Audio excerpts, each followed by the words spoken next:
ஆண்டவரும் இரட்சகரும் ஆகிய இயேசு கிறிஸ்துவின் இனிதான நாமத்தினாலே உங்கள் அனைவரையும் வாழ்த்தி வரவேற்கின்றேன்.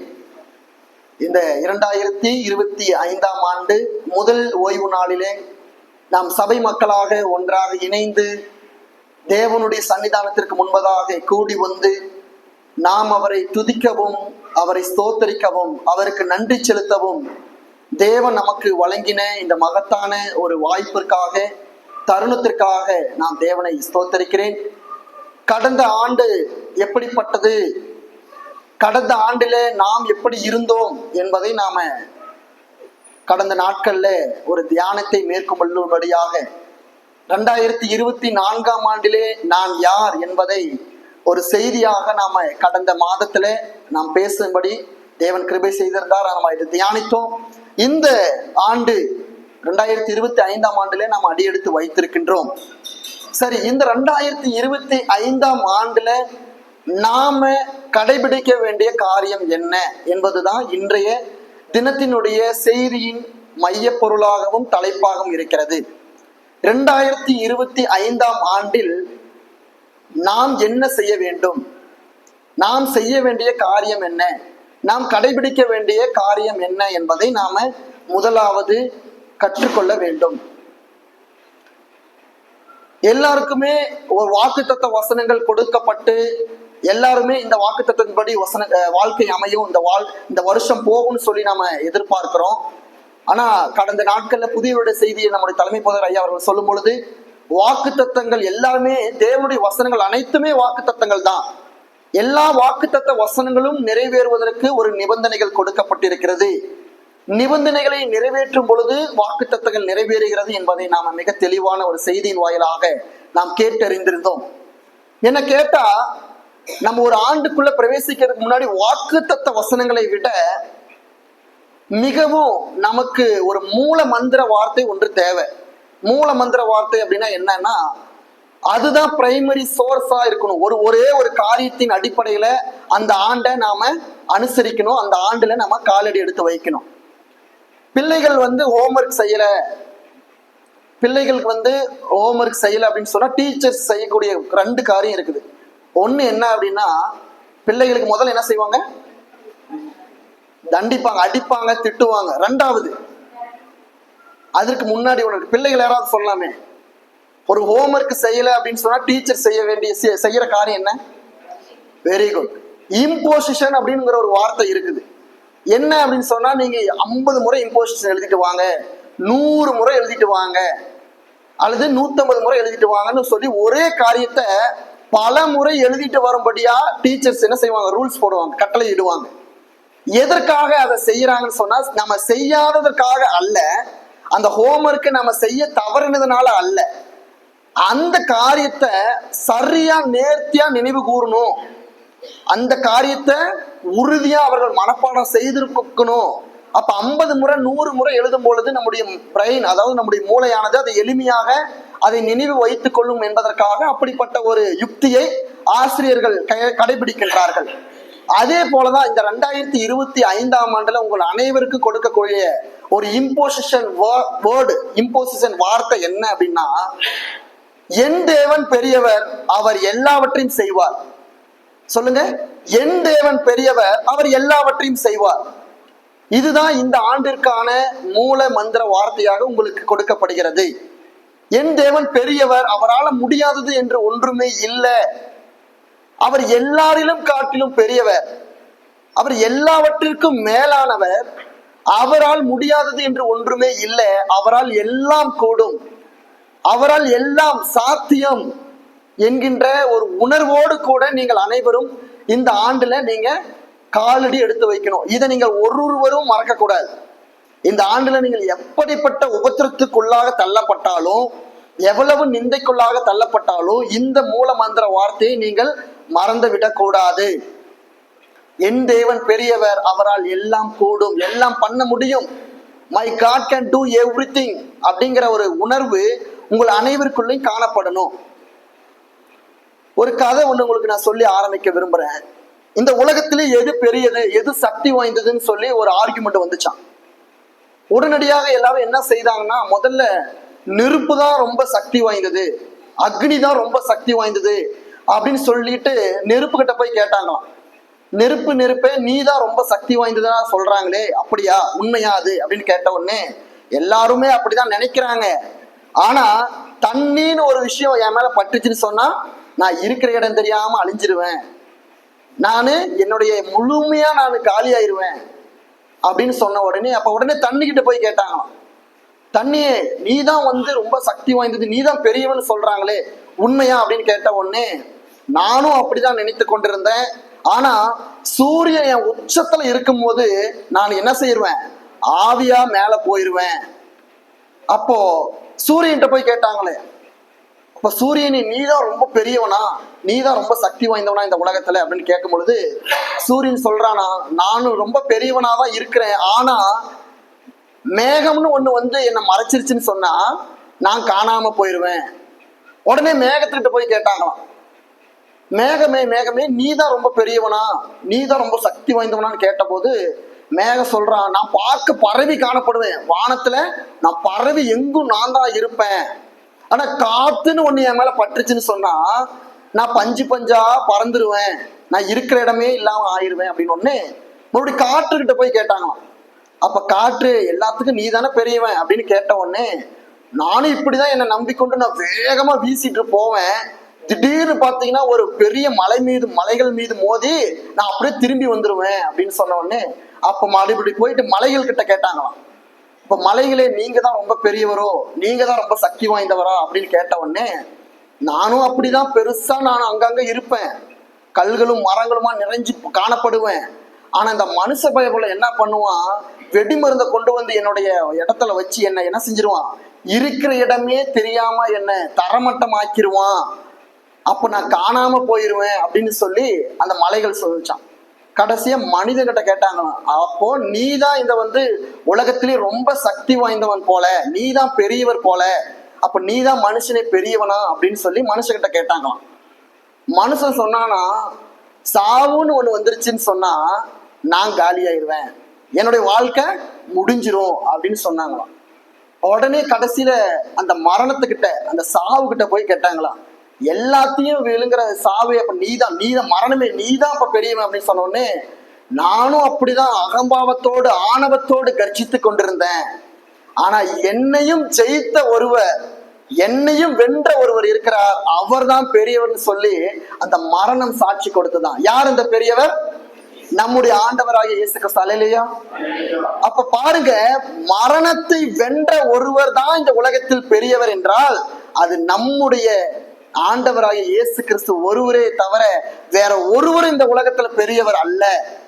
நல்லா புரிந்து கொள்ளணும். இந்த ஆண்டுக்குள்ள நீங்கள் அடியெடுத்து வைப்பதற்கு முன்பது நீங்கள் நினைவு கூற, நீங்கள் அந்த இம்போசிஷனான வேர்டை பிடிச்சுக்கணும்னா, என் தேவன் பெரியவர், அவரால் எல்லாம் வாய்க்கும், அவரால் எல்லாம் நடக்கும், அவரால் முடியாதது, அவரால் நடக்க முடியாதது, அவரால் செய்ய முடியாதது என்று உலகத்துல ஒன்றுமல்ல.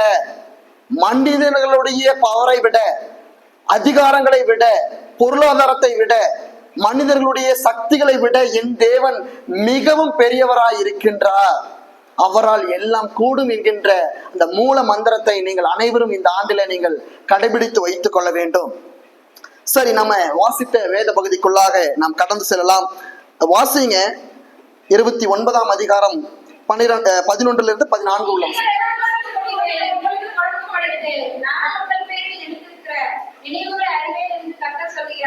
அவைகள் தீமைக்கல்ல, சமாதானத்துக்கு ஏதுவான நினைவுகளே. அப்பொழுது நீங்கள் கூடி வந்து என்னை தொழுது கொண்டு என்னை நோக்கி விண்ணப்பம் பண்ணுவீர்கள், நான் உங்களுக்கு செவி கொடுப்பேன். உங்கள் முழு இதயத்தோடு என்னை தேடுவீர்களானால் என்னை தேடுகையில் கண்டுபிடிப்பீர்கள். நான் உங்களுக்கு காணப்படுவேன் என்று கர்த்தர் சொல்கிறார். நான் உங்கள் சிறையிருப்பை திருப்பி, நான் உங்களை துரத்திவிட்டு எல்லா ஜாதிகளிலும் எல்லா இடங்களிலும் இருந்து உங்களை சேர்த்து நான் உங்களை உயிர்த்தி இருந்த ஸ்தலத்துக்கே உங்களை திரும்பி வர பண்ணுவேன் என்று கர்த்தர் சொல்கிறார். போதும். கிறிஸ்துவுக்குள் பிரியமான சகோதர சகோதரிகளே, இந்த 2025ஆம் ஆண்டுல என்னென்ன காரியங்கள் சம்பவிக்கும் என்பதை நாம என்ன செய்ய முடியாது, யூகிக்கலாம், ஆனா உறுதியாக சொல்ல முடியாது. எந்த ஆண்டுல வெள்ளமானது ஏற்படும், எந்த ஆண்டுல புயலானது வரும், எந்த ஆண்டுல நிலச்சரிவு, எந்த மாதத்துல நிலநடுக்கங்கள், நில அதிர்ச்சி, கொள்ளை நோய்கள், வாதிகள், பஞ்சங்கள் எந்தெந்த மாதத்துல எந்தெந்த தேதியில எங்க உண்டாகும் என்று சொல்லி மனிதர்களாகிய நம்மால் யூகிக்க கூட முடியாத அளவிற்கு நம்முடைய அறிவானது மிகவும் குறைந்ததா இருக்கிறது. எனவே இந்த ஆண்டானது எப்படிப்பட்டதா இருந்தாலும் தேவனோடு நீங்கள் உறவை சரியாக வைத்திருக்கும் பொழுது இந்த ஆண்டு உண்மையாகவே உங்களுக்கு வளமான ஒரு ஆண்டாய், ஆசீர்வாதமான ஒரு ஆண்டாய் காணப்படும். எனவே இன்றைய தினத்துல 3 விதமான காரியம், நீங்கள் இந்த 3 காரியங்களை செய்யும் பொழுது இந்த ஆண்டுல நீங்கள் தேவனோடு கூட உறவுல நீங்கள் உறுதியாக இருக்க முடியும். அப்ப தேவனோடு நீங்கள் உறுதியான உறவை வைத்திருக்கிறீர்கள் என்று சொன்னால் இந்த ஆண்டுல எவ்வளவு பெரிய உபத்திரவத்திற்குள்ளாய் நீங்கள் தள்ளப்பட்டாலும், எவ்வளவு பெரிய நிந்தைக்குள்ளாய் நீங்கள் தள்ளப்பட்டாலும் அந்த உபத்திரவங்களிலிருந்து நீங்கள் மீண்டு வருவதற்கு தேவன் உங்களுக்கு வழிவகுக்கிறார். அதற்கு 3 கண்டிஷன்ஸ், அதான் அதற்கு 3 நிபந்தனைகள் இருக்கிறது. அந்த 3 நிபந்தனைகளை நீங்கள் செய்யும் பொழுது தேவனுடைய உறவுல உறுதியாய் நீங்கள் நிலைத்திருப்பீர்கள். 12வது வசனத்தை வாசிங்க. அப்பொழுது நீங்கள் கூடி வந்து என்னை தொழுது கொண்டு என்னை நோக்கி விண்ணப்பப்படுவீர்கள், நான் உங்களுக்கு செவி கொடுப்பேன். சரி, தேவனுடைய உறவுல உறுதியாய் இருப்பதற்கான முதல் நிபந்தனை என்னன்னு சொன்னா, அப்பொழுது நீங்கள் கூடி வந்து, இதுதான் முதல் நிபந்தனை. First you have to come before God. நீங்க கடவுளுக்கு முன்பாக வர வேண்டும். இதுதான் உங்களுடைய முதல் நிபந்தனை, முதல் அடிப்படையான காரியம். கடவுளுக்கு முன்பாக அனைவரும் வரணும். எப்படி கடவுளுக்கு முன்பாக வரணும், ஏன் நம்ம கடவுளுக்கு முன்பாக வரணும் என்கின்ற காரியங்களை நாம இன்றைய தினத்துல பார்ப்போம். முதல்ல எப்படி நாம கடவுளுக்கு முன்பாக வர வேண்டும். அநேகர் நம்ம என்ன நினைக்கிறோம்னு சொன்னா, நான் திருச்சபைக்கு வரமாட்டேன், எல்லா நாளும் நான் திருச்சபை ஆராதனையில கலந்து கொள்ள மாட்டேன், எல்லா ஜப கூட்டத்திலும் என்னால் கலந்துக்க முடியாது, ஏன்னா எனக்கு ஒர்க் ப்ரெஷர், ஒர்க் டென்ஷன் அதிகம், எனக்கு ஒர்க் அதிகமா இருக்குது, எனக்கு லீவ் கொடுக்க மாட்டாங்க, எல்லா நாளும் என்னால் ஆராதனையில கலந்து கொள்ள முடியாது, ஏன்னா எனக்கு ஒர்க் அந்த மாதிரியான வேலை, ப்ரொஃபஷன் அந்த மாதிரியான ப்ரொஃபஷன்ல நான் இருக்கிறேன் அப்படின்னு சொல்லி நம்ம கேட்கிறோம். ஆனா ஆசீர்வாதம் மட்டும் வீடு தேடி வரணும்னு சொல்லி நம்ம விரும்புறோம். நல்லா புரிஞ்சுக்குங்க, நீங்கள் ஆண்டவருக்கு முன்பாக வராத பட்சத்துல ஆசீர்வாதம் உங்கள் வீடுகளுக்கு முன்பாக வராது. 2 விஷயத்த நான் உங்களுக்கு ஒரு எக்ஸாம்பிளா சொல்றேன். நீங்கள் இப்போ வீட்டில் இருந்தபடியே ஒரு காரியத்தை நீங்கள் விண்ணப்பிக்கிறீங்க, அதாவது ஒரு காரியத்தை நீங்க ஆர்டர் பண்றீங்க, அது ஆன்லைன்ல ஏதாவது ஒரு நீங்க ட்ரெஸ்ஸோ அல்லது ஏதாவது ஒரு பொருளையோ நீங்க ஆன்லைன்ல நீங்க ஆர்டர் பண்றீங்க. அந்த பொருள் எங்க வந்து உங்களுக்கு கொடுக்குறாங்க? வீட்டுக்கே உங்களுடைய கதவுக்கு முன்பதாகவே வந்து கொடுக்குறாங்க. சரி, அதே ஆன்லைன்ல நீங்க ஒரு ஒர்க் அப்ளை பண்றீங்க, வேலை அப்ளை பண்றீங்க, அவங்க உங்களுக்கு இந்த இடத்துல இந்த தேதியில இத்தனை மணிக்குள்ள உங்களுக்கு இன்டர்வியூ இருக்குது, நீங்கள் அனைவரும் இந்த நேரத்துல நீங்க இந்த வேலைக்காக விண்ணப்பித்தவர்கள் அனைவரும் இந்த தேதியில வரணும்னு சொல்லும் போது நீங்க எங்க போறீங்க? அங்க அவர்கள் சொன்ன இடத்திற்கு சரியான நேரத்திற்குள்ளாக போயிருங்க. அப்ப நீங்க நன்கு புரிந்து கொள்ளணும், ஆண்டவருடைய காரியம் என்பது நீங்கள் ஆர்டர் பண்ற ட்ரெஸ்ஸை போலவோ நீங்கள் ஆர்டர் பண்ற காரியத்தை போலவோ அது வீடு தேடி வராது. உங்களுக்கு நீங்கள் ஆர்டர் பண்ற இடத்துல நீங்கள் இருக்க கூடாது. நல்லா புரிந்து கொள்ளணும், தேவனுக்கு உத்தரவு போடுகின்ற இடத்துல நீங்கள் காணப்படக்கூடாது. தேவன் உங்களுக்கு உத்தரவு போடணும், நீங்கள் அதை கேட்டு அதனை நிறைவேற்றி அதை கடைபிடிக்கின்றவர்களாய் காணப்படணும். இன்று அநேகர் நம்ம என்ன நினைத்து கொண்டிருக்கிறோம், நான் எங்கேயும் வரமாட்டேன், நான் எந்த ஜெப கூட்டத்துக்கும் போக மாட்டேன், நான் ஆராதனையில கலந்து கொள்ள மாட்டேன், ஆனா ஆண்டவருடைய ஆசீர்வாதம் எனக்கு வீடு தேடி வரணும், ஆண்டவருடைய பிளஸ்ஸிங்ஸ், ஆண்டவருடைய கிருபை, ஆண்டவருடைய தயவு என்னுடைய வீடு தேடி வரணும். இப்படியாக நினைப்பது எவ்விதமான மோசமான ஒரு நிலைப்பாட்டை வெளிப்படுத்துகிறது என்பதை நீங்கள் புரிந்து கொள்ளணும். தேவனுக்கு முன்பாக நாம் கூடி வர வேண்டும், ஒன்றாக தேவனுக்கு முன்பாக வரணும், ஆர்வத்தோட வரணும். திருச்சபை 9 மணிக்குன்னு சொன்னா 10 மணிக்கு வரணும் கட்டாயங்களா? சரிங்களா? சரியானது அல்ல. திருச்சபை 9 மணிக்கு என்றால் 8:30 மணி 8:45 அனைவரும் இருக்கணும்னு நினைக்கணும். நான் ஆராதனை தொடங்குவதற்கு முன்பதாகவே நான் இருக்கணும்னு சொல்லி நிபந்தனைகளை நாம ஒரு பொறுப்புகளோடு நாம வரணும், ஒரு முடிவுகளோடு நாம் வரணும். இந்த ஆண்டுல நான் எல்லா ஆராதனையிலும் கலந்து கொள்ளுவேன், எப்படிப்பட்ட வேலையா இருந்தாலும் சரி, நான் ஒரு ஆராதனை கூட நான் மிஸ் பண்ண மாட்டேன், நான் ஒரு சர்வீஸை கூட நான் மிஸ் பண்ண மாட்டேன், நான் தொடர்ச்சியா நான் ஆராதனையில கலந்து கொள்ளுவேன் என்கின்ற ஒரு ரெசல்யூஷனை நீங்க எடுக்கணும், ஒரு முடிவு, நீங்கள் ஒரு தீர்மானத்தை நீங்கள் எடுக்க வேண்டும். அப்படி எடுக்கும் பொழுது உண்மையாகவே அதனை நீங்கள் நிறைவேற்றுகின்றவராக இருக்கணும். எல்லாருமே நியூ இயர் அன்னைக்கு, புது வருடத்து அன்னைக்கு ரெசல்யூஷன் எடுப்போம். எவ்வளவு நாளைக்கு தாங்குன்னு சொல்லுங்க? எடுத்த அன்னைக்கு தாங்காது. அது உடனே நாம இதை செய்ய மாட்டாண்டவரு, இனிமே நான் இதை பண்ண மாட்டாண்டவரு, நான் இதை சரியா செய்வேன், இவ்வளவு நான் கரெக்டா செய்வேன்னு சொல்லுவோம். எடுத்த 2 மணி நேரத்துக்குள்ள புதிய வருட ஆராதனை முடிந்த காலையிலேயே என்ன செய்வோம்? அப்படி ஒரு ரெசல்யூஷனை நம்ம எடுத்ததவே மறந்துடுவோம். மீண்டும் நம்ம இயல்பான நிலைமைக்குள்ளாக தான் நம்ம இருப்போம். எனவே நிறைவேற்றாத தீர்மானங்களை எடுப்பதற்கு நீங்கள் தீர்மானங்களை எடுக்காமலே இருக்கலாம். எனவே தீர்மானங்கள் ஒன்று எடுத்தால் நீங்கள் அதை முழுமையாக நிறைவேற்றுகின்றவர்களாக, அதை முழுமையாக நீங்கள் அர்ப்பணித்து செய்கின்றவர்களாக நீங்கள் எடுக்க வேண்டும். எனவே இந்த ஆண்டுல நீங்கள் எடுக்க வேண்டிய முதல் தீர்மானம் என்னதுன்னு சொன்னா, கம் பிஃபோர் காட். கடவுளுக்கு முன்பாக நீங்கள் அனைவரும் வரணும். எப்படி வரணும்? கடவுளுக்கு முன்பாக வரும் பொழுது எப்படி நாம வரணும்? வாசிங்க 1 பேதுரு 2ஆம் அதிகாரம் வசனம் 2 to 5 உள்ள வசனங்கள்.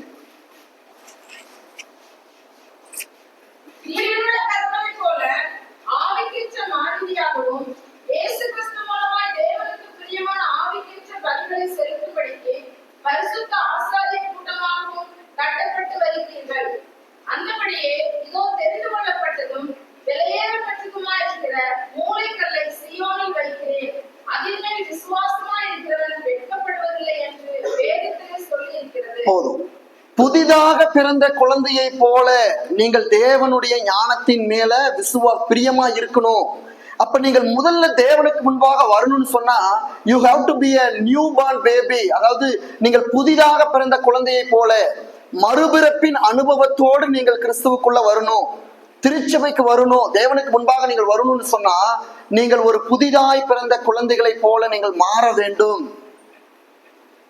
புதிய ஏற்பாட்டுல ஆண்டவராகிய இயேசு கிறிஸ்து கிட்ட ஒருத்தர் கேட்டாரு, ஆண்டவரே, நான் பரலோக ராஜ்யத்தை சுதந்திரித்துக் கொள்ள வேண்டும் என்று சொன்னால் என்ன செய்ய வேண்டும் என்று சொல்லி ஆண்டவர் சொன்னாரு, நீ புதிதாய் பிறந்த குழந்தையை போல நீ மாறாவிட்டால் பரலோக ராஜ்யத்தை சமீபத்துக் கொள்ள முடியாது. யார் இந்த நபர்? சொல்லு. Very good. நிக்கோதேமு கிட்ட ஆண்டவர் சொல்றாரு அந்த காரியம். ஆண்டவரு, நான் என்ன செய்தா பரலோக ராஜ்யத்தை சுதந்திரித்துக் கொள்ள முடியும்? அப்போ ஆண்டவர் சொல்றாரு, நீ புதிதாய் பிறந்த குழந்தை போல. வாசிங்க யோவான் 3ஆம் அதிகாரம் வசனம் 1 to 3 உள்ள வசனம். ஒருவன் இருந்தான். அவன் ராக்காலத்திலே இயேசுவுக்கு வந்து, ரபி, இது தேவனிடத்திலிருந்து வந்த போதகர் என்று அறிந்திருக்கிறோம். ஏனெனில் ஒருவனும் தன்னுடனே தேவன் இராவிட்டால் நீர் செய்ய இப்படிப்பட்ட அற்புதங்களை செய்ய மாட்டான் என்றார். இயேசு அவனுக்கு பிரதியுத்தரமாக, ஒருவன் மறுபடியும் பிறவாவிட்டால் தேவனுடைய ராஜ்யத்தை காண மாட்டான் என்று மெய்யாகவே மெய்யாகவே உனக்கு சொல்கிறேன் என்றார். அதற்கு நிக்கோதேமு, ஒரு மனுஷன் முதிர்வயதாய் இருக்கையில் இப்படி எப்படி பிறப்பான்? அவன் தன் தாயின் கர்ப்பத்தில் 2ஆம் தரம் பிறக்க கூடுமோ என்றார். போதும். அப்ப பாருங்க, நிக்கோதேமு கிட்ட ஆண்டவர் சொல்ற காரியம், நீ புதிதாய் பிறந்த குழந்தையை போல மீண்டும் நீ பிறக்கணும். ரீபார்ன் எக்ஸ்பீரியன்ஸ் உங்களுக்கு வேணும். ரீபார்ன் எக்ஸ்பீரியன்ஸ்னா என்ன? புதிய ஆண்டுல நம்ம மகன் டென்னி வில்சன் அவர்களுடைய பர்த்டே அன்னைக்கு பாஸ்டர் ரெஜினால்டு பாஸ்டர் சொன்ன ஒரு வார்த்தை, நியூ பார்ன் எக்ஸ்பீரியன்ஸுக்கு முன்பதாக ஒரு விஷயம் இருக்குது. என்னது? முதல் காரியம் அவர் சொன்னதுல, forget the past. பின்னானவைகளை மறந்து முன்னானவைகளை நாடுங்க. இப்ப forget the past அப்படின்னு சொன்னா, நீங்கள் கடந்த கால வாழ்க்கையை மறக்கணுங்கிறது அர்த்தம் அல்ல. கடந்த காலத்துல நான் எவ்வளவு மோசமானவன் என்பதை நீங்கள் மறந்துவிட்டு புதிதான மனிதனாய் நீங்கள் பிறக்க வேண்டும். அதுதான் கிறிஸ்துவுக்குள்ள இருக்கின்றவர்கள் புது சிருஷ்டியா இருக்கிறான். பழையவைகள் எல்லாம் ஒளிந்து போயின, எல்லாம் புதிதாயின என்று சொல்லி நாம் பார்க்கிறோம். அப்போ நம்ம கிறிஸ்துவுக்குள்ள இருக்கும் பொழுது புது சிருஷ்டியா இருக்கிறோம். அப்ப தேவனுக்கு முன்பாக நம்ம வரும் பொழுது எப்படி வரணும்? புதிதாய் பிறந்த குழந்தைகளை போல மாசற்றவர்களாக, பரிசுத்தம் உள்ளவர்களாக நாம் தேவனுக்கு முன்பாக வர வேண்டும். இதுதான் முதல் அடிச்சுவடு. இரண்டாவது, நாம் தேவனுக்கு முன்பாக எப்படி வரணும்? அநேக முறை நாம பிரசங்கிக்க கேட்டுகின்ற ஒரு வார்த்தை, நம்மளால கடைபிடிக்கவே முடியாத ஒரு கடினமான ஒரு விஷயம். தேவனுக்கு முன்பாக நாம் வரும் பொழுது விசுவாசத்தோடு நாம வரணும். தேவனுக்கு முன்பாக நாம் அனைவரும் வரும் பொழுது விசுவாசத்தோடு வரணும். எப்படிப்பட்ட விசுவாசம் என்று சொல்லி நாம கேட்கணும். விசுவாசம் நம்மளுக்குள்ளா இருக்கிறதா என்பதை நாம் தற்பரிசோதனை செய்து கொள்ளணும். விசுவாசத்தை ஒரு ஆண்டுல கிட்டத்தட்ட விசுவாசத்தை குறித்த செய்தி எப்படி 10 செய்தி 15 செய்தி நம்ம கேட்டுருவோம். ஏன்னா அது ரொம்ப முக்கியமான ஒரு டூல். அது மிகவும் பிரைமரி சோர்ஸா இருக்கக்கூடிய ஒரு காரியம். ஒவ்வொரு கிறிஸ்தவர்களுக்கும் இருக்க வேண்டிய முதல் தலையாய கடமை விசுவாசம் என்பதை நம்ம மறந்துவிடக் கூடாது. அதனாலதான் அநேக செய்திகள்ல விசுவாசம் இருக்கணும், விசுவாசத்தை கைவிடக்கூடாது, விசுவாசத்தை இழக்கக்கூடாது, தொடர்ந்து விசுவாசத்தோடு பயணிக்கணும் என்று சொல்லி விசுவாசிகளுக்கு தொடர்ந்து நாங்கள் ஊக்கப்படுத்துகின்றதுக்கான காரணம் அது எவ்வளவு முக்கியமானது என்பதை வெளிப்படுத்துகின்றதா இருக்கிறது. விசுவாசத்தினால வருகின்ற பலன்கள் எவ்வளவு என்பதை நாம மறந்துவிடக் கூடாது. ஒரே ஒரு எடுத்துக்காட்டை மாற்றுவரம் நான் சொல்ல ஆசைப்படுறேன். எபிரேயர் 11ஆம் அதிகாரம் வசனம் 27 வாசிங்க. விசுவாசத்தினாலே அவன் அதிர்ஷ்டமானவரை தரிசிக்கிறது போல உறுதியாய் இருந்து ராஜாவின் கோபத்துக்கு பயப்படாமல் எகிப்தை விட்டு போனான். விசுவாசத்தினாலே அதர்சனமான, அதாவது தரிசனம் இல்லாத ஒருவரை தரிசனம் கண்ட ஒருவன் யாரு? மோசே. பழைய ஏற்பாட்டுல கடவுளை என்ன செய்ய முடியாது? பார்க்க முடியாது. ஏன்னா அவருடைய பரிசுத்த மகிமையின் வெளிச்சம் நம்ம என்ன செய்ய முடியாது, அவருக்கு முன்பாக நிக்க முடியாது. ஆனா வேதம் சொல்லுது, மோசே விசுவாசத்தினால அதர்சனமான இன்விசிபிள் காடா இருந்த தேவனை அவன் காணும்படி செய்தார். அப்போ நீங்கள் புரிந்து கொள்ளணும், விசுவாசம் ஒருவனுக்குள்ளே காணப்படும் பொழுது எதெல்லாம் முடியாது, எதெல்லாம் நடப்பதற்கு சாத்தியக்கூறுகளே இல்லை என்று சொல்லி நாம நினைக்கிறோமோ அது எல்லாம் சாத்தியப்படும். அதனாலதான் தோமாவை பார்த்து சொல்றாரு, அற்ப விசுவாசியா இருக்காத, கண்டு விசுவாசிப்பது விசுவாசமே அல்ல, காணாமல் நம்பக்கூடிய, காணாமல் விசுவாசிக்கின்றதே விசுவாசம். நீங்கள் கொடுங்கள் நான் அப்பொழுது நம்புகிறேன் என்று சொல்வது விசுவாசம் அல்ல. நீங்கள் கொடுத்தாலும் கொடுக்காமல் இருந்தாலும் நான் உன்னை நம்பி விசுவாசித்திருக்கிறேன் என்று சொல்லி சொல்வதே உண்மையான விசுவாசம். எனவே இந்த விசுவாசத்தை டாபிக்குள்ள நான் முழுமையா போகல. நீங்கள் கர்த்தருக்கு முன்பாக நீங்கள் வரும் பொழுது விசுவாசத்தோடு கூட நீங்கள் வர வேண்டும் என்பதை நீங்கள் மறந்துவிடக் கூடாது. மூன்றாவது காரியம், கர்த்தருக்கு முன்பாக எப்படி நாம் வர வேண்டும் என்று சொன்னால் விடாமுயற்சியோடு நீங்கள் வர வேண்டும். விடாமுயற்சியோடு நீங்கள் வரணும். எப்படிப்பட்ட விடாமுயற்சி என்று சொன்னா, கர்த்தருக்கு முன்பாக வந்து ஒரு காரியம் உங்களுக்கு நடைபெறல, நான் கர்த்தரை சார்ந்துதான் இருக்கிறேன், ஆனாலும் என்னுடைய கவலைகள் போகல, என்னுடைய துக்கங்கள் நீங்கல, நான் இன்னும் இருக்கின்ற விதமாகவே இருக்கிறேன், என்னுடைய வியாகுலம் சரியாகல, என்னுடைய வியாதி சுத்தமாகல, என் குடும்பத்துல மனமகிழ்ச்சி உண்டாகல, எனக்கு எந்த ஒரு மாற்றமும் நிகழலன்னு சொல்லி புலம்புகின்றவர்களுக்கு ஏற்படுகின்ற மிகப்பெரிய பிரச்சனை என்னன்னா, அந்த விடாமுயற்சியை அவர்கள் கைவிடுகின்றது. ஒவ்வொரு கிறிஸ்தவனும் தேவனுக்கு முன்பாக வரும் பொழுது விடாமுயற்சியோடு இருக்கணும். போராடுகின்ற எண்ணத்தோடு, போராடுகின்ற குணத்தோடு, தேவனே நீர் கட்டாயம் எனக்கு இது நீ செய்வீர் என்கின்ற விசுவாச போராட்டத்தோடு விடாமுயற்சியோடு போராடக்கூடிய சகோதர சகோதரிகளாய் நீங்கள் காணப்படணும். புதிய ஏற்பாட்டுல ஒரு சகோதரி ஓயாம கிறிஸ்துவ வந்து என்ன செஞ்சிருக்கிறா, சொந்தம் பண்ணிட்டே இருக்கா. சீசர்கள் சொல்றாங்க, ஆண்டவரே இவளை எதையாவது சொல்லி நீங்க என்ன செய்யுங்க, அனுப்பி விடுங்க, ரொம்ப பின்னாடியே வந்துட்டு இருக்கிறாளே, ரொம்ப நேரமா வரா, ஏதாவது சொல்லி அனுப்பி விடுங்களேன் ஆண்டவரேன்னு சொல்றாரு. ஆண்டவர் அந்த சகோதரி பார்த்து சொல்றாரு, அந்த வசனத்தை வாசிங்க. எடுத்துட்டீங்களா? சரி, எடுக்கலாம், பரவாயில்ல. அந்த அந்த காரியத்துல ஆண்டவர் சொல்றாரு, அவள் தொடர்ச்சியாக வருகிறாள் என்று சொன்னால் அவள் என் மீது எப்படிப்பட்ட விசுவாசத்தை அவள் வைத்திருக்கிறாள். அப்ப பாருங்க, தொடர்ச்சியாக வரக்கூடிய விடாமுயற்சி குணம் நமக்குள்ள காணப்படணும். யாக்கோபு ஆண்டவரிடம் என்ன சொல்றான், நீ என்னை ஆசீர்வதித்தால் ஒழிய உம்மை நான் போக விடு. அப்ப பாருங்க, அவன் யாக்கோபுன்னு இப்ப இஸ்ரவேல், யாக்கோபுங்கிற பேரு இஸ்ரவேல்னு மாறுவதற்கான காரணமே என்ன தெரியுங்களா? அவன் போராடி தேவனிடத்துல ஆசீர்வாதத்தை பெற்றுக் கொண்டதுனாலதான் அவனுக்கு இஸ்ரவேல், போராடி ஆசீர்வாதத்தை பெற்றவன் என்று சொல்லி அர்த்தம். யாக்கோபு என்கின்ற ஏமாற்று குணமுடைய ஒரு மனுஷனை போராடி அவன் ஆசீர்வாதத்தை பெற்றதுனால தேவன் அவனுக்கு இஸ்ரவேல் என்று சொல்லி பெயரை வைத்தார். அப்ப போராடி ஆசீர்வாதத்தை பெற்றுக்கொள்ளணும். ஆண்டவரே, உம்முடைய நாய்கள் வந்து நீங்கள் போஜனம் போடனாலும் பரவாயில்ல, உங்களுடைய மேஜையில இருந்து விழுகின்ற துணிக்கைகளை சாப்பிட்டால் கூட நாய்களாகி நாங்கள் என்ன செய்வோம், பிழைத்திருப்போமே. பிள்ளைகள் ஆண்டவர் சொல்றாரு, பிள்ளைகளுக்கு கொடுக்கின்ற அப்பத்தை நாய்களுக்கு எப்படிங்க கொடுக்கறதுன்னு கேட்ட உடனே ஆண்டவர் சொல்றாரு, நீங்க அதுல இருந்து சிந்தி விழுகின்ற ஒரு துளிய சாப்பிட்டால் கூட போதுமே, நான் போஜனமா இருப்பேனே.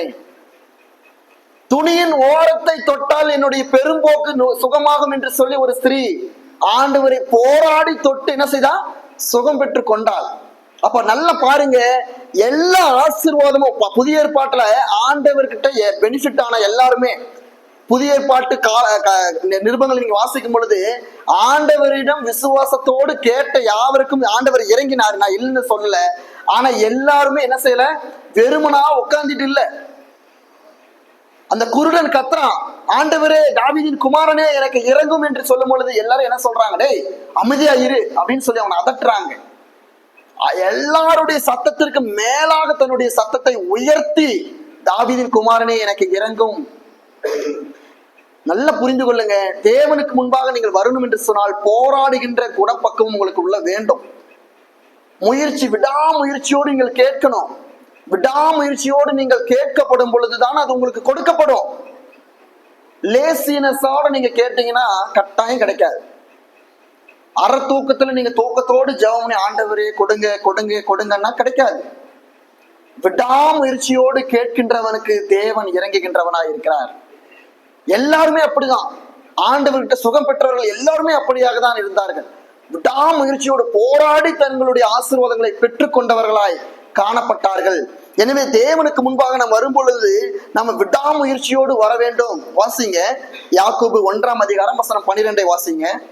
சோதனையை சகிக்கிற மனுஷன் பாக்கியவான், அவன் உத்தமனென்று விளங்கின பின்பு கர்த்தர் தம்மிடத்தில் அன்பு கூறுகிறவர்களுக்கு வாக்குத்தத்தம் பண்ணின ஜீவனை பெறுவான். சோதனையை சகிக்கிறவன் பாக்கியவான். அப்போ தேவனிடத்துல நீங்கள் சோதனையை பெற்றுக்கொள்ளும் பொழுது என்னடா இது, எப்பதான் இந்த பிரச்சனை நீங்குமோ என்று தெரியாம நம்ம கலங்கி கொண்டே இருக்கக்கூடாது. சோதனையை சகிக்கிறவன் பாக்கியவான் என்று சொல்லி வேதம் எழுதிவிட்டது.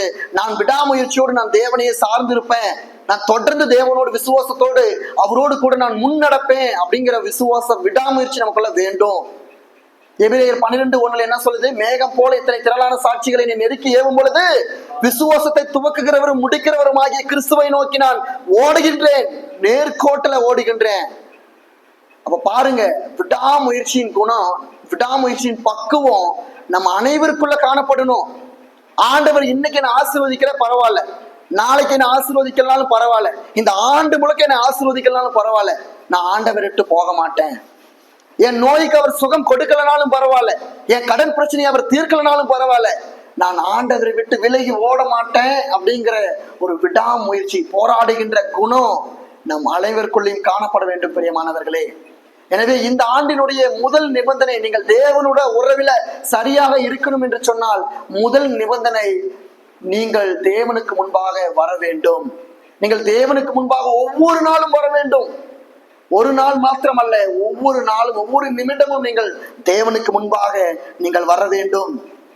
அப்படி தேவனுக்கு முன்பாக நீங்கள் வரும் பொழுது அதனால கிடைக்கின்ற ஆசீர்வாதம் என்ன தெரியுங்களா? வாசிங்களேன், யோபு 5ஆம் அதிகாரம் வசனம் 8 - 10 உள்ள வசனங்கள். யோபு 5ஆம் அதிகாரம் வசனம் 8 - 10 உள்ள. ஆராய்ந்து முடியாத பெரிய காரியங்களையும் எண்ணி முடியாத அதிசயங்களையும் அவர் செய்கிறார். தாழ்ந்தவர்களை உயரத்தில் வைத்து துக்கிக்கிறவர்களை ரட்சித்து உயர்த்துகிறார். அவர் பூமியின் மேல் மழையை வர்ஷிக்க பண்ணி வெளிநிலங்களின் மேல் தண்ணீர்களை வர்ஷிக்கிறார். போதும். ஆனாலும் நான் தேவனை நாடி என்னுடைய நியாயத்தை தேவனிடத்தில் ஒப்புவிப்பேன். ஆராய்ந்து முடியாத பெரிய காரியங்களை எண்ணி முடியாத அதிசயங்களையும் அவர் செய்கிறார். அப்ப நீங்கள் தேவனுக்கு முன்பாக நாடி ஓடி வரும் பொழுது, நீங்கள் தேவனுக்கு முன்பாக வரும் பொழுது எண்ணி முடியாத அதிசயங்களை உங்களுடைய வாழ்க்கையில் அவர் செய்கின்றவராய் காணப்படுகிறார் பிரியமானவர்களே. எனவே முதல் நிபந்தனை, நீங்கள் தேவனுக்கு முன்பாக முதல்ல வர வேண்டும். சரி, இரண்டாவது நிபந்தனை அதே எரேமியா தீர்க்கதரிசன புஸ்தகத்துல 29:12 வாசிங்க.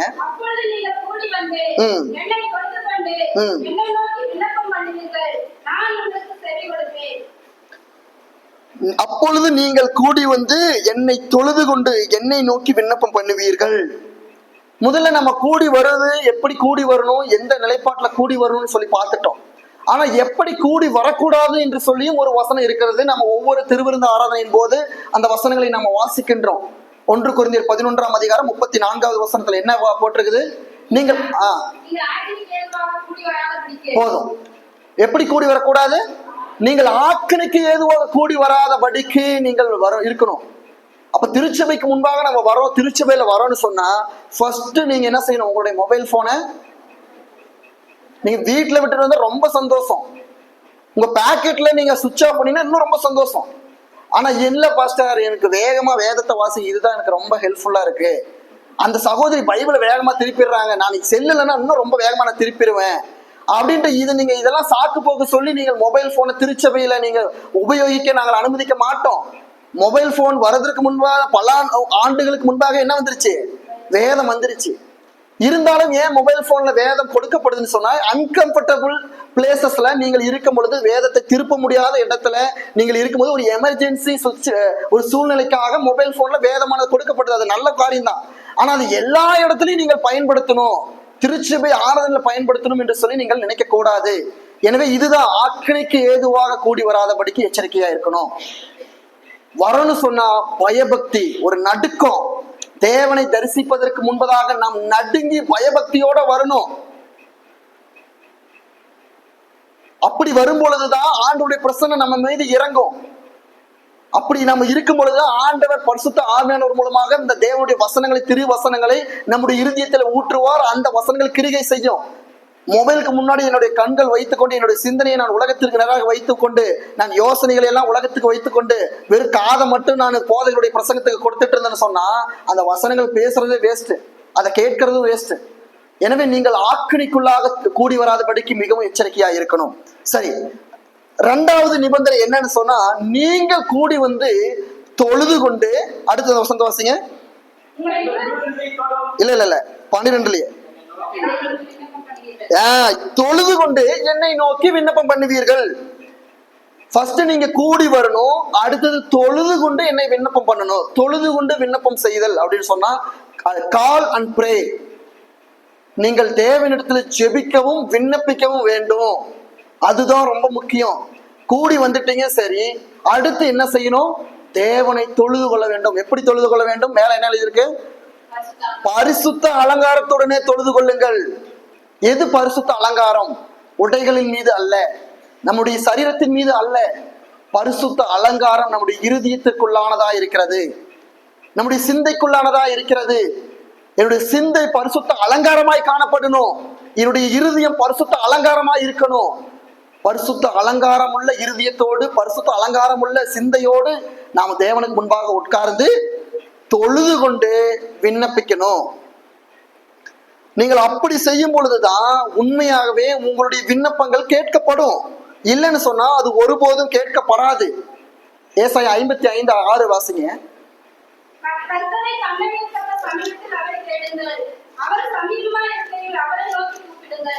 அவர் சமீபமா இருக்கும்போது அவரை நோக்கி நீங்கள் என்ன செய்யணும்? கூப்பிடுங்கள். அவர் சமீபமா இருக்கின்ற நேரத்துல நீங்க கூப்பிடணும். அப்போ அவரை சமீபமா இருக்கிற நேரம் எந்த நேரம் என்பதை நம்ம முதல்ல தெரிந்து கொள்ளணும். தேவனுக்கு முன்பாக கூடி வருவது என்பது ஆராதனை மாத்திரமல்ல, அது ஒவ்வொரு நாளும் தேவன் உங்களுக்கு அதிகாலையில தேவன் அங்க அலங்கார வாசலை திறந்து கொண்டு அமர்ந்து கொண்டிருக்கிறார். நீங்கள் அங்க போகணும், உங்களுடைய இருதயம் அங்க செல்லணும். காலையில எழுந்த உடனே உங்களுடைய இருதயத்தை தேவனுக்கு முன்பாக சாய்த்து அங்க நீங்கள் சொல்லணும். அதுதான் ஆண்டவர் உங்களுக்காக காத்திருக்கின்ற நேரம். அதிகாலையில எழுந்து ஜெபிக்கின்ற ஒரு ஜெபம் ஆண்டவருக்கு ஏற்ற நேரத்துல கேட்கப்படுகின்ற ஜெபம். நீங்கள் அதிகாலையில் எழுந்து நீங்கள் ஒரு விஷயத்தை கேட்டு பாருங்க, கட்டாயம் ஆண்டவர் உங்களுக்கு அதை கொடுக்கின்றவரா இருக்கிறார். சரி, நம்ம எப்படி ஜெபிக்கணும், எப்படி ஆண்டவர்கிட்ட கூப்பிடணும், எப்படி நம்ம விண்ணப்பிக்கணும்னு சொன்னா வாசிங்க. யாக்கோபு 5:6 வாசிங்க.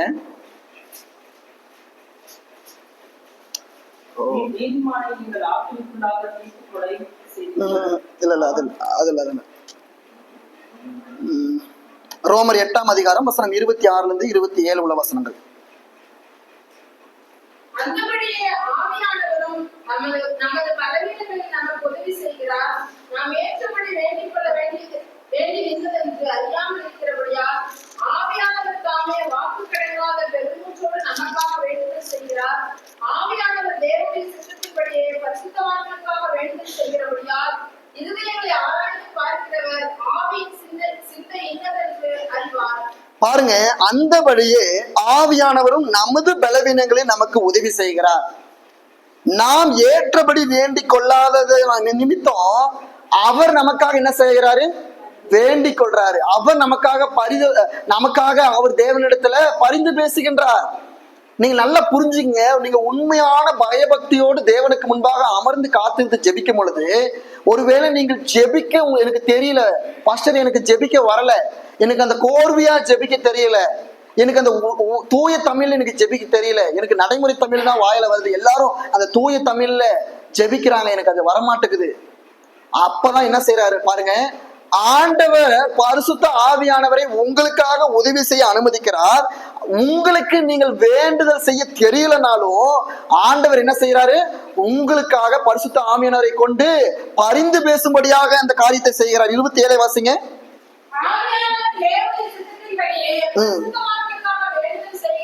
போதும். ஆவியானவர் தேவனுடைய சித்தத்தின்படி பரிசுத்தவான்களுக்கு வேண்டுதல் செய்கிறபடியால்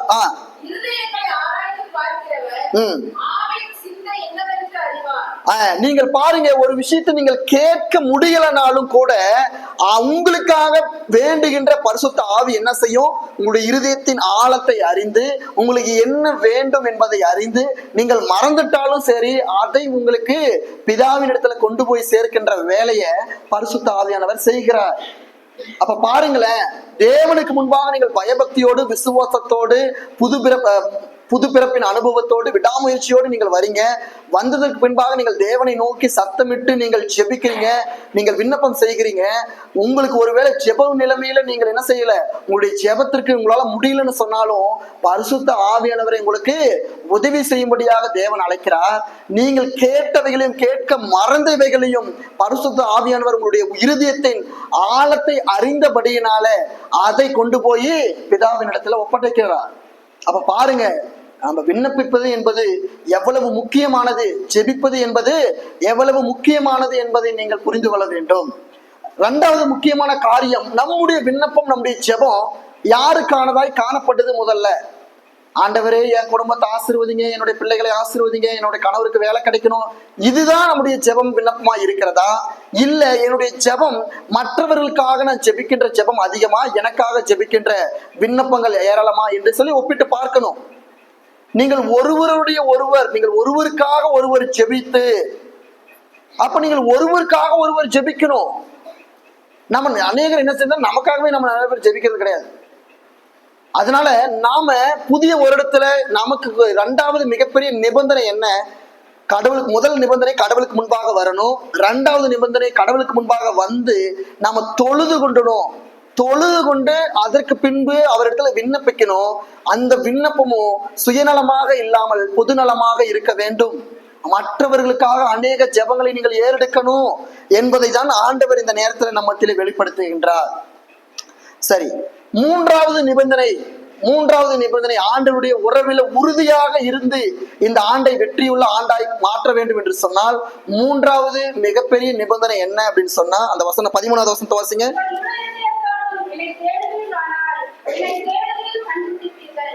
உங்கள் முழு இருதயத்தோடும் என்னை தேடுவீர்கள், ஆனால் என்னை தேடுகையில் கண்டுபிடிப்பீர்கள். நம்ம எந்த ஒரு விஷயத்தை தேடுவோம்? முதல்ல சொல்லுங்களேன். ஒரு விஷயத்தை நீங்க தேடுறீங்கன்னு சொன்னா அதற்கான நோக்கம், அதற்கான காரணம் என்ன? ஒண்ணு நீங்கள் தொலைத்திருக்கணும், இன்னொன்னு அது உங்களுடைய கண்களுக்கு புலப்படாமல் இருக்கணும். ஒன்று நீங்கள் தொலைத்திருந்தால் அதை நீ தேடுவீங்க, ஒரு விஷயத்தை நீங்கள் காணாம போயிடுச்சுன்னு சொன்னாலும் நீங்க தேடுவீங்க. எது உங்களுக்கு மறைக்கப்பட்டிருக்கதோ அதை நீங்கள் தேடுவீங்க. அப்படி பார்க்கும் பொழுது தேவனை நீங்கள் தொலைத்து விட்டீர்களா? தேவன் உங்கள் கண்களுக்கு முன்பாக காணப்படுவதில்லையா? நீங்கள் யோசித்து பார்க்கணும். ஏன் நம்ம தேவனை தேடணும்? தேவன் நமக்கு மறைந்திருக்கின்றவரா? தேவன் மறைந்து ஒளிந்து கொண்டிருக்கின்றவரா? கிடையாது. அவருடைய தரிசனமானது வெளியரங்கமாக்கப்படுகிறது, ஆனால் அவர் அதிர்சனமானவர். அவர் இன்விசிபிள் காட் தான். ஆனா நம்ம ஏன் தேடணும்? நாம என்ன செய்கிறோம்? தேவனை இழந்து போகின்றோம். அவர் மறைந்து ஒழிந்து கொள்றது கிடையாது, நாம அவரை மறந்து அவரை தொலைத்து விடுகின்றோம். எத்தனை பேர் 2024 ஆண்டவரை தொலைத்து விட்டு தேடணுமோ எத்தனை பேர் தெரியல. நம்ம அநேக முறை நம்ம ஆண்டவரை தொலைத்து கொண்டு இருக்கிறோம். நாம அவரை விட்டுடுறோம், அவரு நம்மளை விடுறது கிடையாது. நாம அவருடைய கரங்கள்ல விட்டுட்டோம். எப்படி நம்முடைய குணாதிசயமே என்னன்னு சொன்னா, ஒரு பாதையில போயிட்டு இருக்கிறோம், ஒரு முள்ளு குத்திருச்சுன்னா என்னன்னு சொல்றோம்? முள்ளு வந்து குத்திருச்சு என்ன அப்படிங்கிறோம்.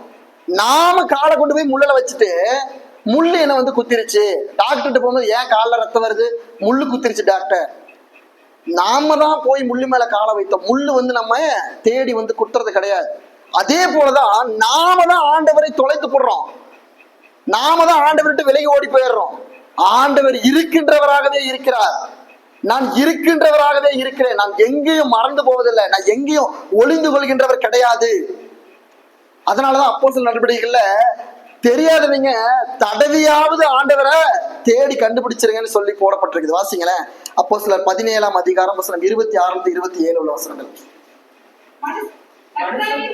மனுஷ ஜாதியான சகல ஜனங்களில் அவர் ஒரே ரத்தத்தினாலே தோன்றப்படி பூமியின் தெய்வம் குடியிருக்க செய்தது.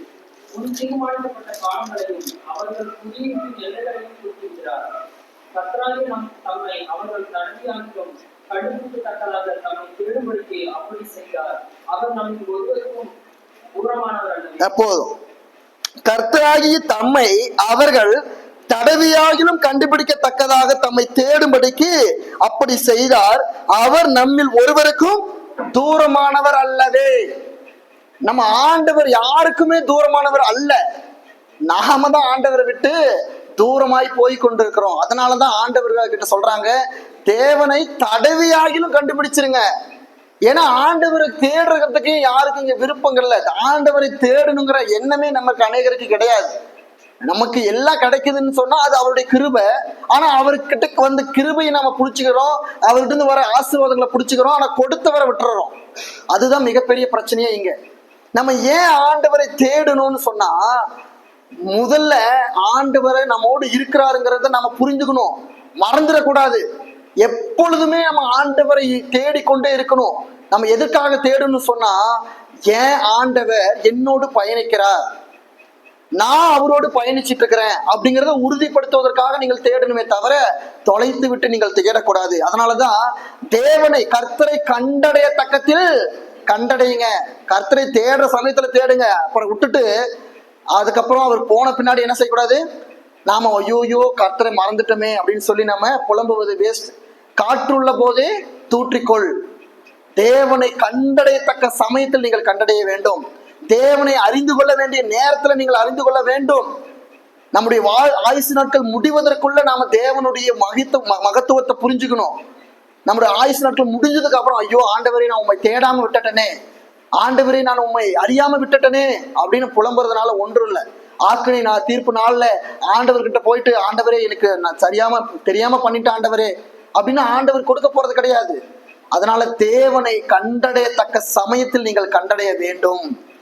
உபாகமம் 4ஆம் அதிகாரம் வசனம் 29 31 உள்ள வசனங்களை வாசிங்க. அப்பொழுது அங்கிருந்து உன் தேவனாய கர்த்தரை தேடுவாய், உன் முழு இதயத்தோடும் உன் முழு ஆத்துமாவோடும் அவரை தேடும்போது அவரை கண்டடைவாய். எப்படி தேடும் பொழுது கண்டடைய முடியும்னு சொன்னா, உங்கள் முழு இருதயத்தோடும் முழு ஆத்மாவோடும் நீங்கள் தேடும் பொழுது தேவனை நீங்கள் கண்டடைய முடியும். அப்ப ஏதோ தானோ என்று சொல்லி அல்ல, உங்களுடைய முழு இருதயம் உங்களுடைய முழு ஆத்மா இந்த ரெண்டும் எப்படி இருக்கணும், முழுசா இருக்கணும். முழுசுனா என்ன, என்னுடைய இருதயம் பாதி உலகத்திற்கு பாதி இயேசுவுக்கு, என்னுடைய சிந்தை பாதி உலகத்திற்கு பாதி இயேசுவுக்கு கிடையாது. முழு இருதயமும் ஆண்டவருக்கு, முழு சிந்தையும் ஆண்டவருக்கு, முழு ஆத்மாவும் ஆண்டவருக்கு. அப்போ நீங்கள் முழு ஆத்மாவோடு நீங்கள் தேவனை தேடுவீர்கள், ஆனால் என்ன செய்வீங்க, கண்டடைவீர்கள். இல்லைன்னு சொன்னா நாம என்ன செய்வோம், இருட்டுல கருப்பான ஒரு பொருளை போட்டுட்டு வெளிச்சமே இல்லாம தேடுறது எவ்வளவு சாத்தியம் இல்லையோ அப்படிதான் இஸ்ரவேல் ஜனங்கள் அப்படிதான் இருந்தாங்க. தனக்கு கண் முன்னாடி இருந்த தேவனை அவர்கள் என்ன செய்யறாங்க, தேடாம அங்கேயோ இருட்டுல போய் தேடிட்டு இருக்கிறாங்க. ஆண்டவர் நம்ம மத்தியில சமீபமா இருக்கிறார். அவர் நம்ம மத்தியில எப்படி இருக்கிறார், சமீபமா இருக்கிறார். அததான் கொலோசியர் 1ஆம் அதிகாரம் வசனம் 15 பார்க்க வாசுங்க. கொலோசியர் 1:15. அவர் அதர்சனமான தேவனுடைய தரிசன ரூபமாய் இருக்கிறார். யாரு, ஆண்டவராகிய இயேசு கிறிஸ்து ஆண்டவராகிய இயேசு கிறிஸ்து the invisible காடனுடைய இமேஜா இருக்கிறார். அப்போ பழைய ஏற்பாட்டு காலத்துல யாரும் கடவுளை பார்த்ததில்லை. ஆனா புதிய ஏற்பாட்டிற்கு பின்பு கிறிஸ்துவானவரின் மூலமாக தேவன் காட்சி அளிக்கிறார். இருந்தும் யாரும் அவரை கண்டடையல, யாரும் அவரை தேடல. அப்போ தேவனை நாம் இதே மாதிரிதான் நமக்கு முன்பாகவே வைத்திருக்கிறோம், ஆனா தேட மாட்டுக்கிறோம். தேவனை நமக்கு முன்பாகவே நம்ம நிறுத்தி வைத்திருக்கிறோம், ஆனாலும் யாரையும் அவரை தேட மாட்டுக்கிறோம், அவர்கிட்ட போக மாட்டுக்கிறோம். அதுதான் பிரச்சனை. எனவே தேவனை நீங்கள் முழு இருதயத்தோடும் முழு ஆத்மாவோடும் தேடினீங்கன்னு சொன்னா உண்மையாகவே அவர்கள் காட்சி அளிக்கிறார், அவர்களுக்கு அவர் வெளிப்படுத்துகிறார். அப்ப நீங்கள் உங்களுடைய இருதயத்தை முழுமையாக ஆண்டவருக்கு கொடுக்கப்படும் பொழுது, உங்களுடைய ஆத்மாவை முழுமையாக ஆண்டவருக்கு கொடுக்கப்படும் பொழுது தேவன் உங்கள் மத்தியிலே வெளியரங்கம் ஆகிறார். சகரியா 8ஆம் அதிகாரம் 20-23 வசனங்களை வாசிங்க.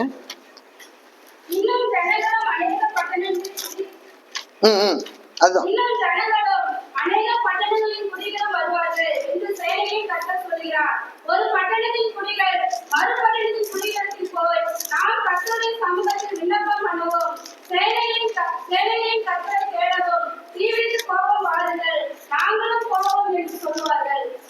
பாருங்க, தேவனுடைய இடத்திற்கு போவோம், தேவனை தேடுவோம், தேவனிடத்துல விண்ணப்பிப்போம், வாருங்கள் என்று தீவிரித்துக் கொண்டிருந்தார்கள்.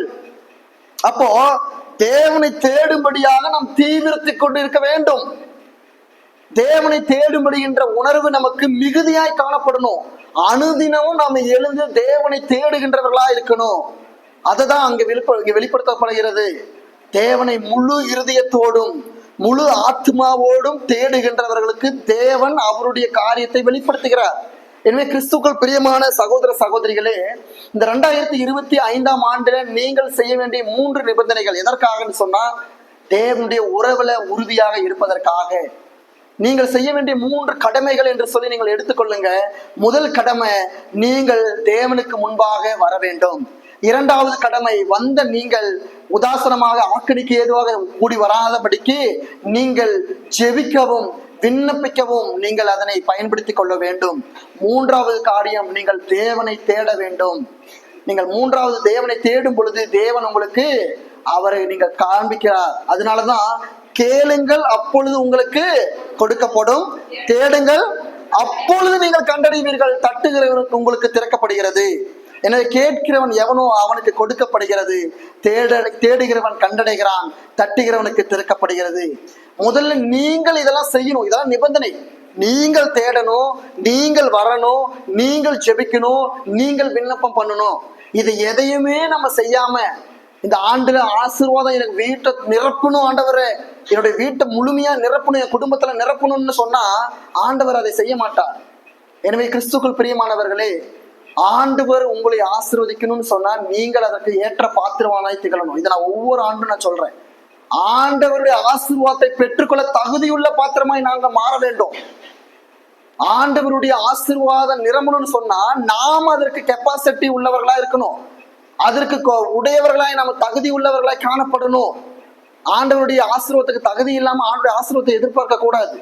ஆண்டவருக்காக பெரிய காரியங்களை செய்கின்றவர்களா இருக்கணும், ஆண்டவருக்காக மகா பெரிய காரியங்களை செய்கின்றவர்களா இருக்கணும். அதுதான் இந்த ஆண்டுல நமக்கு கொடுக்கப்படுகின்ற 3 நிபந்தனைகள். இந்த ஆண்டுல தேவன் நமக்கு ஆசீர்வாதமானதாய் மாற்றி தரணும்னு சொன்னா முதல்ல நாம் தேவனுக்கு முன்பாக வரணும், ஸ்தோத்திரத்தையும் ஜெபத்தையும் ஏறெடுக்கணும், அவரை அனுதினமும் தேடணும், முழு இருதயத்தோடு முழு ஆத்மாவோடு நாம் அவரை தேடணும். அப்பொழுது தேவன் நம்மை ஆசீர்வதித்து நம்மை வழிநடத்தி நம்மை பலப்படுத்தி காத்து தப்புவிக்கின்ற தேவனாய் இருக்கிறார். தேவன் தாமே இந்த வார்த்தைகளை ஆசீர்வதிப்பாராக. ஆமேன்.